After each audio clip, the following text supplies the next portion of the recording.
O tema da conversa de hoje é a importância do crochê na construção da moda brasileira. Para falar sobre isso, trouxemos a professora da Universidade Estadual de Londrina, Maria Antônia. Tudo bom, Maria Antônia? Tudo bem, é um prazer. Aqui no Brasil, a gente tem muito isso de não valorizar o que é feito à mão. Então, normalmente, o que é feito à mão é muito mais caro. É melhor eu ir para uma fast fashion, é melhor eu ir para uma loja de departamento. Você acha que essa popularização não, né? Mas esse destaque que o crochê tem ganhado vai mudar um pouco essa perspectiva do manual? Então, é assim, a gente pode pensar assim, por que o crochê é importante? Né? Não só o crochê, mas outras técnicas manuais lentas, né? Tipo tricô, enfim, outras técnicas manuais, macramê. Mas vamos focar no crochê em si como um exemplo dessas técnicas. Nós podemos pensar nele, e isso que eu acho que é a questão do valorizar.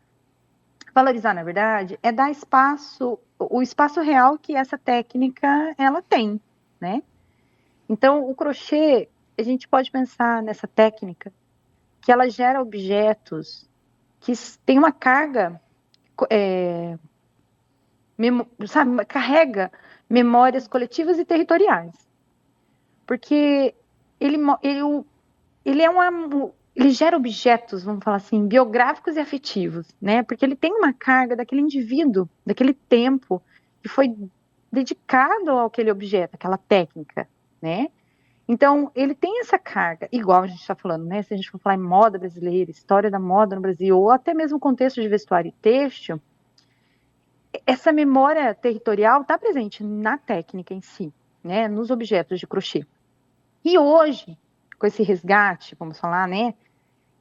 Até mesmo o ensino do crochê para as novas gerações, até mesmo para designers de moda que trabalham com esse tipo de produto, dessa técnica em produtos industriais não, mas produtos comerciais, vamos falar assim, né?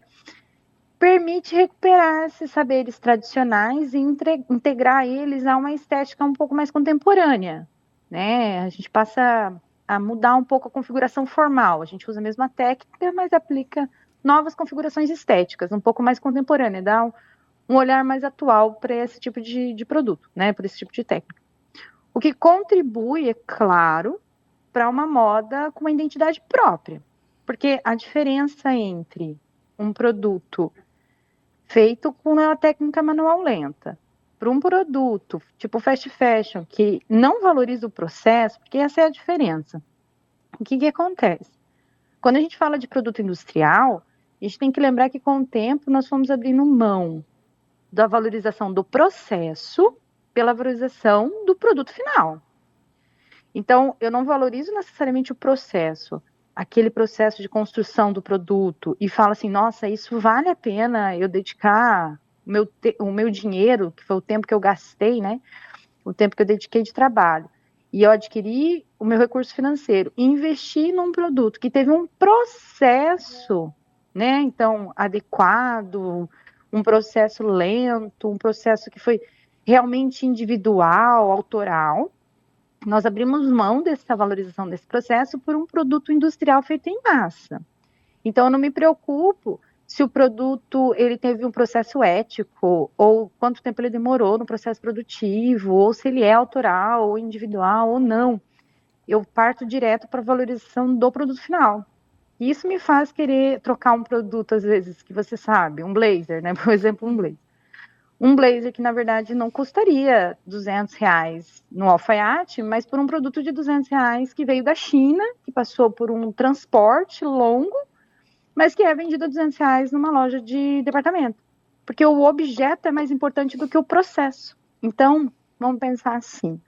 O crochê agora, ele está representando esse olhar, né, para o crochê, essa intenção mais assídua nessa técnica, ela representa uma valorização do saber manual, principalmente do tempo dedicado à criação e, claro, da habilidade técnica, transmitida tanto por gerações quanto por comunidades, né? Então, esse saber territorial.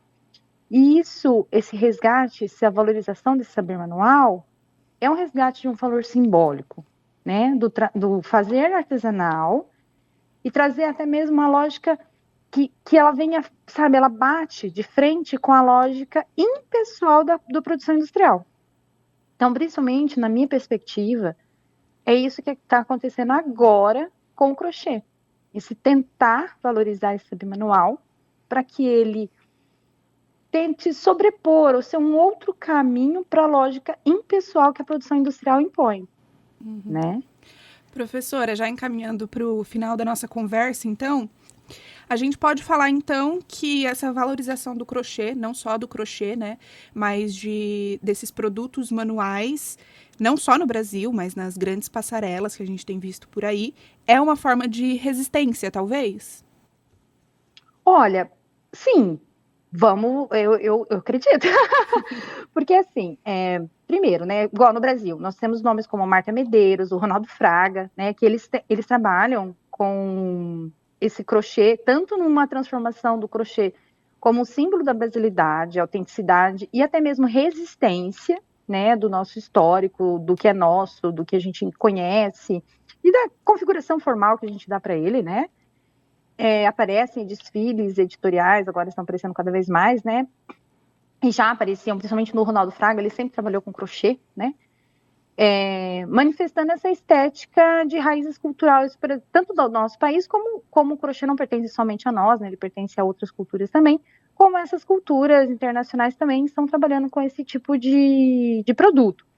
Agora, principalmente, eu acho que sim, a gente pode pensar nele como um contexto de resistência. Nós estamos num consumo exacerbado, para a gente pensar, né, de muitos produtos, e esses produtos, eles têm, na verdade, eles perderam a importância simbólica, vamos falar, né, no contexto do dia a dia.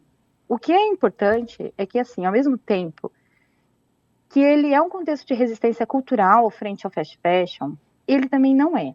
Então, vamos assim, sim, ele é um contexto de resistência. Ele pode ser uma forma de resistência, sim. Ele pode ser compreendido e deve ser compreendido como um ato de resistência cultural à frente dessa ótica acelerada, dessa lógica acelerada e descartável, né? E padronizada do fast fashion. Porque o crochê, ele desacelera o tempo da moda. Isso é bem importante entender. Porque ele é uma técnica que exige atenção, dedicação e autoria. Ele é uma resistência à produção em massa. Então, assim, ele pode promover um consumo mais consciente, uma valorização do processo, né? Além do produto final. E é claro que ele é uma alternativa, vamos pensar, ética e afetiva ao consumo compulsivo, promovido pela indústria convencional na qual a gente tem. Agora, por que ao mesmo tempo ele pode não ser? Porque vamos pensar assim, o que a indústria da moda faz? A indústria da moda, ela tende a fazer o quê? Ela pega os elementos visuais, simbólicos, enfim, e técnicas, e transforma aquilo, eu falo que ela desapropria todo o conceito daquilo e transforma em um produto comercial de massa. Nós também temos produtos que utilizam não a técnica manual, mas a proximidade, a similaridade do crochê no fast fashion. Então, nós temos já produtos de fast fashion com o crochê, vamos falar assim. Não com a técnica manual lenta, mas máquinas que replicam o ponto do crochê, né? Isso num contexto industrial. Então, o que eu falo é que nós também temos que entender que, ao mesmo tempo que nós temos um caminho que promove essa mudança, essa mesma indústria do fast fashion também se apodera desse caminho, tira, né, ela descontextualiza todo esse processo, toda essa valorização e transforma ela somente em produto. O que a gente precisa começar também, na minha perspectiva, é fazer com que as pessoas entendam que o processo produtivo é muito importante, não só o produto final. Então, sim, o resgate dessas técnicas manuais levam as pessoas a refletirem, nossa, é de autoria, né? Pode ser de uma autoria individual ou comunitária, porque o crochê tem essa perspectiva e o tricô, né? De ser um contexto comunitário. Mas essa valorização desse processo, né? Totalmente autoral, totalmente personalizado, porque nenhum produto de crochê vai ser igual a outro se ele seguiu essa técnica manual. Agora, se ele foi feito na indústria, em uma máquina que replica os pontos de crochê, e não necessariamente é a técnica do crochê, ele virou de novo somente um produto. né? Então, por um lado, ele pode